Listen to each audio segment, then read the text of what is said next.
শ্রীমদ্ভাগবত তত্ত্ব পরমার্থ। শ্রী ভাগবত তত্ত্ব পরমার্থ নবম স্কন্ধ অশ্বরিষ নৃপ ଅନ୍ୟାନ୍ୟ ବର୍ଣ୍ଣନ।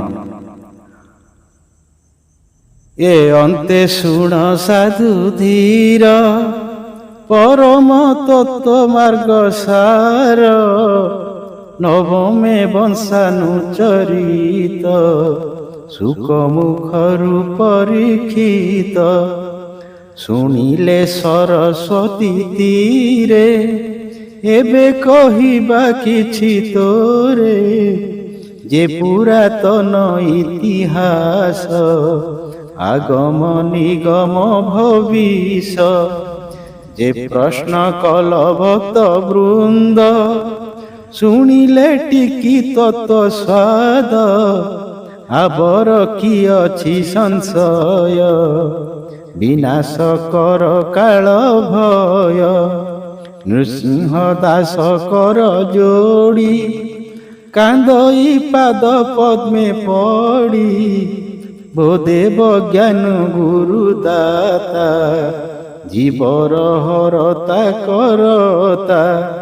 ପୁଛିବା କ୍ଷମ ନୁହେଁ ମୁହିଁ ସଦୟ ଚିତେ ଦେବ କହି ଅମରୀଶ ନୃପ ଚରିତ ସାଧିଲେ ଧର୍ମ କାମ ଅର୍ଥ। କେ ତାର ପିୟର ଅଟଇ ପତ୍ନୀ ତାହାର କେହୁ ହୋଇ ଦୁର୍ବାସା ଋଷି କେହୁ ହେଲା କି ସାପ ନୃପତି କି ଦେଲା। ଚକ୍ର କେ ତାକୁ ଗୋଡ଼ାଇଲେ କେମନ୍ତେ ମୁକ୍ତ କେହୁ କଲେ ଏ ସର୍ବ ବୁଝାଇ କହିବ ମନର ସନ୍ତାପ ଦହିବ। କହନ୍ତି ଗୁରୁ ତତ୍ତ୍ୱବେତା ନିଗୁଢ଼ ନିଗମ ବାରତା କହିବା ସ୍ଥିର ମନା ହୁଅ ଯେ ମାର୍ଗେ ହେବ ଜ୍ଞାନୋଦୟ। ନା ବାଘ ନିଗମ ବୋଲାଇ ମହାଶୂନ୍ୟ ଯେ ଗମ୍ୟ ନୋହି କଳ୍ପନା ପ୍ରକୃତି ରୂପିଣୀ ହୋଇଲେ ତାହାଙ୍କ ଘରଣୀ। ତାହାଙ୍କ ଠାରୁ ପୁତ୍ର ଜାତ ହୋଇଲା ନାଦ ଅର୍ଥ ଖ୍ୟାତ ଲଲାଟ ଚକ୍ରେ ବାସ କଲା ନାଭି ତାହାର ନାମ ଦେଲା। ନିରତେ ବିଷ୍ଣୁ କରେ ଧ୍ୟାନ କଳ୍ପନା ପତ୍ନୀ କି ଘେନିଣ। ତ୍ରିପୁର ମଧ୍ୟରେ ଯେତେ ଜୀବ ସମାନ ମଣ ଇଏ ସର୍ବ। ଭିନ୍ନ ନ କରେ ଦେବ ନର ସକଳ ସମାନ ବିଚାର। ଏକାଦିଶନ୍ତି ବ୍ରହ୍ମମୟ କିଟୁ ବ୍ରହ୍ମ ଯାଏ ଉଦୟ। ଏକାଦଶୀ ବ୍ରତ କରି ବ୍ରହ୍ମ ଧାରଣା ବ୍ରହ୍ମଚାରୀ କାଳନ୍ଦୀ ତଟେ ବଂଶୀ ବଟ କଳପ ବଟ ଗୋଲାହାଟ। ସେହି ସ୍ଥାନରେ ଉପାସନା କରଇ ନୃପ ଶୁଦ୍ଧ ମନା ଦୁର୍ବାସା ଦୁର୍ବୁଦ୍ଧି ଅଟଇ ମିଳିଲେ ନୃପ ସାପେ ଯାଇ। ନୃପ ଦେଖିଣ ମାନ୍ୟ କଲେ ପାରଣା କରିବା ବୋଇଲେ ଋଷି ବୋଇଲେ ଆହାନିକ ସାରିବୁ ଆସେ ଦଣ୍ଡ ରଖ। ଶୁଣି ନୃପତି ତ ସହେଲେ ଋଷି ସ୍ନାନ ଶୌଚ କଲେ କାଳିନ୍ଦୀ ତଟେ ସନ୍ଧ୍ୟା ସାରି ଆସନ୍ତେ ବେଳ ହେଲା ଡେରି। କାଳ ଅତୀତ ନୃପ ଜାଣି ପାରଣା କଲେ ଜଳ ଆଣି ଦୁର୍ବାସା ହେଲେ ଉପଗତ ପାରଣା କଲେ ନୃପନାଥ।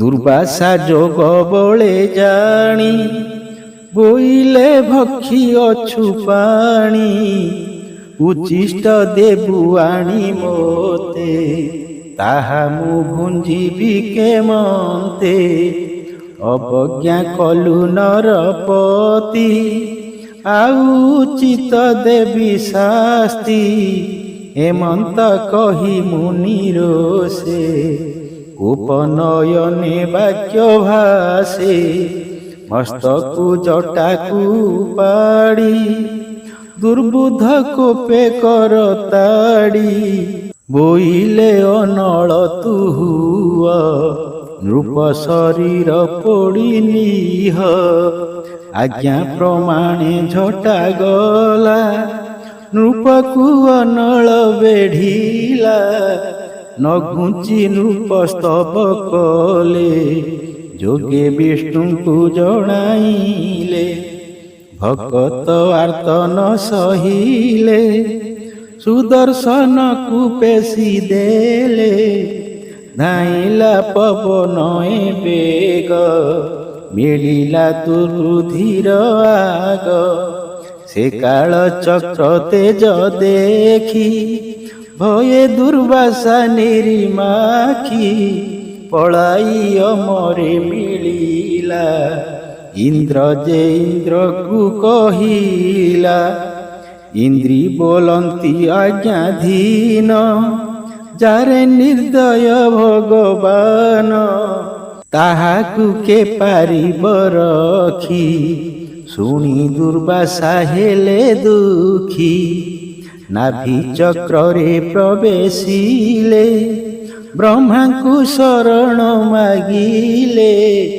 ଯେ ବିଷ୍ଣୁ ଦ୍ରୋହ କଲା ନର ତାହାକୁ ରଖେ କେ ତ୍ରିପୁର ତହୁଁ କଣ୍ଠ ଚକ୍ର ପ୍ରବେଶ ଜଣାଇ ପାର୍ବତୀ ମହେଶ ସେ ତାକୁ ରଖି ନ ପାରିଲେ ହୃଦ ଚକ୍ରେ ପ୍ରବେଶ ହେଲେ ବିଷ୍ଣୁଙ୍କୁ ସ୍ତୁତି ବାକ୍ୟ ଭଣି ଋଷିଙ୍କି ଚାହିଁ ଚକ୍ର ପାଣି ବୋଇଲେ କରିବି ମୁଁ କିସ ଯାରେ ନିର୍ଦ୍ଦୟ ଅମ୍ବରୀଶ ମୋ ପରି ସତେ ବିଷ୍ଣୁ ହେଲେ ରଖି ନ ପାରେ ତୋତେ ଭଲେ ଭକ୍ତ ଅଧୀନ ମୋର ଦେହି ଭକ୍ତ ଆଜ୍ଞାକୁ ମୁଁ ପାଳଇ ଭକ୍ତ ରକ୍ଷଣେ ମୋ ଶରୀର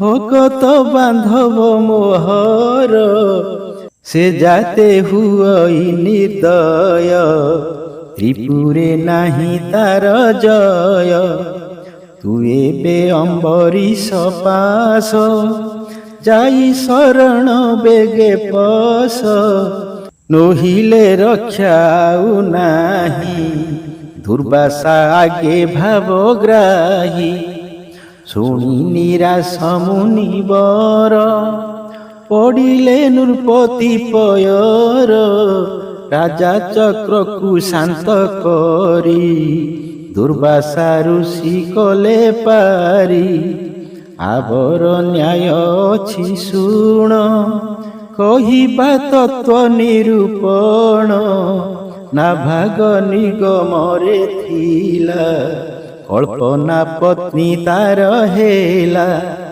ଅମ୍ବରୀଶ ଯେ ବିନ୍ଦୁ କହି ଦୁର୍ବାସା କଦର୍ପ ଅଟଇ କାଳନ୍ଦୀ ନଦୀ ମାତା ଭବ ତଉଁ ଉଦ୍ଭବ ହେଲା ସର୍ବ ଚକ୍ର ଯେ କାଳ ସରାସନ ବ୍ରତ ଯେ ଇନ୍ଦ୍ରୀ ଗଣ ଜାଣ ଏକାଦଶ ଇନ୍ଦ୍ରିୟ ବାନ୍ଧ ମନ ପବନ ହୃଦେ ଛନ୍ଦ ଏ ଭାବେ ପରମାର୍ଥ ତତ୍ତ୍ୱ ଗମିଲେ ହୋଇବ ମହତ ଅନନ୍ତ ଦାସ ନ ପାଇଲା ବିଷୟା ରସକୁ ପିଲା ସେହି ମୋ ଗୁରୁ ତତ୍ତ୍ୱ ବେତା ସେ ପାଦେ ଲୋଟୁ ମୋର ମଥା ଚରଣ ରେଣୁ ଶିରେ ପଡ଼ି